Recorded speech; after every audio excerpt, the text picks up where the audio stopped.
Godzilla 1998 now. Columbia Pictures, the film that came out in 1998, as I said, with Steve at the minute. We're going to try, and not to be too harsh on this because everybody else has been too harsh on this film as it is, but what can you remember about Godzilla 1998? It was literally like a remake of Jurassic Park, but trying to go Godzilla-ish, which didn't overly work, but did in some aspects at the same time. Yeah, a lot of people said that he tried to be like Jurassic Park because Jurassic Park was the influence to a lot of 90s monster dinosaur films. Would you agree? Yeah, pretty much. It was along those lines.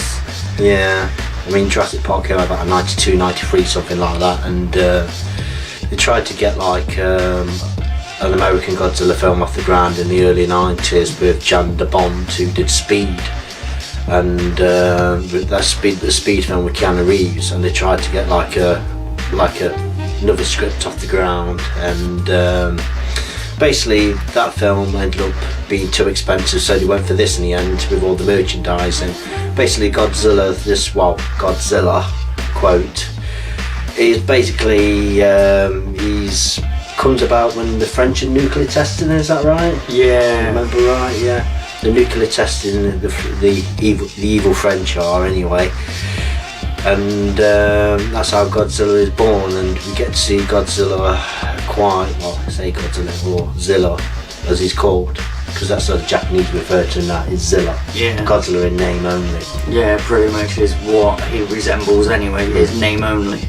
He's fast, he kind of crouches down a little bit, don't he, sort of thing? Yeah,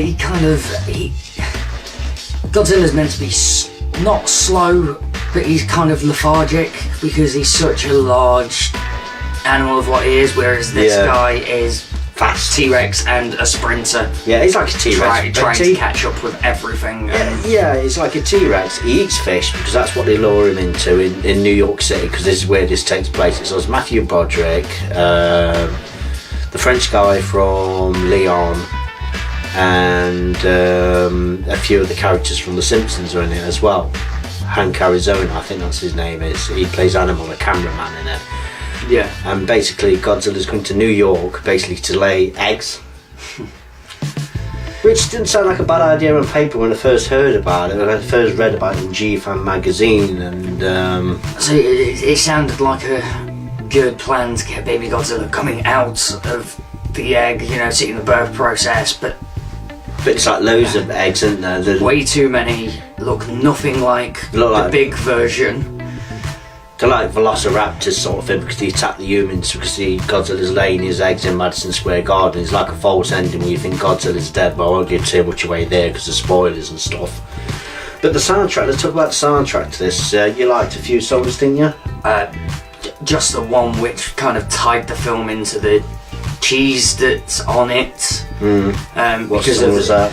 Jamiroquai's Deeper Underground. It kind of tied the film in, mainly through the music video of him, Godzilla busting out of the screen, which kind of shows him really quickly, as well as diving underground tunnel to do the eggs within the film in the itself. Water with submarines getting at one there's point. So much. I'll do a little referral of Godzilla should always walk into water. He should wade and walk into water. He should never jump. He should never get down on his stomach and crawl. He should always walk. Yeah, that's fair. That's the way Godzilla has always been. Yeah, especially during the 90s and during the Showa series, Godzilla somebody disagreed with me because he said, he's always gone down like an island. But no, he didn't, because when he was the man in the monster suit, the water would come up to air because of the budget. It'd be easier for the actors to walk into the water with the suit and everything. But this is all CGI, of course, and there's a lot of products that came out with this one. Can you remember the toys? There was loads of toys that came out. There were hundreds. Loads of toys that came out. They were unlike the original Godzilla toys that you could throw from one side of the room to the other and it wouldn't break. You could grab the arms on some of these toys and they'd fall off. Well, basically, I think what it was, a lot was put into the marketing for this film and for New York City, and this was like pre 9/11 and stuff like that. So you know, you had the Twin Towers there and everything like that, and the symbolism and everything like that, I guess. And when I don't want to detail too much, but when 9/11 did go off, they actually stopped playing this film at one point in America, I understand, because of course the Twin Towers and the destruction of the city and everything like that, which would have been in bad taste and everything. But Godzilla 1998, what would you give it? To be honest. To be fair, I'd probably give it a 2-star rating out of anything, but that's my personal preference. Is that a 5 or 10? That's out of 5. 2 out of 5. I could be. I'd probably give it. I'd push it, giving it 2.5, something like that. If you're a die-hard Godzilla fan, but I know there is a market out there that actually does like this film and everything. So make up your own mind about it. Godzilla 1998. You know, if it weren't for this film being so lackluster, we probably wouldn't have got Godzilla 2014. No, but so I will turn around and say, good first effort. Unfortunately for the die-hard fans like me and John, didn't cut the mustard. So that's the conclusion to Godzilla 1998. Thank you, Steve. Thank you, John.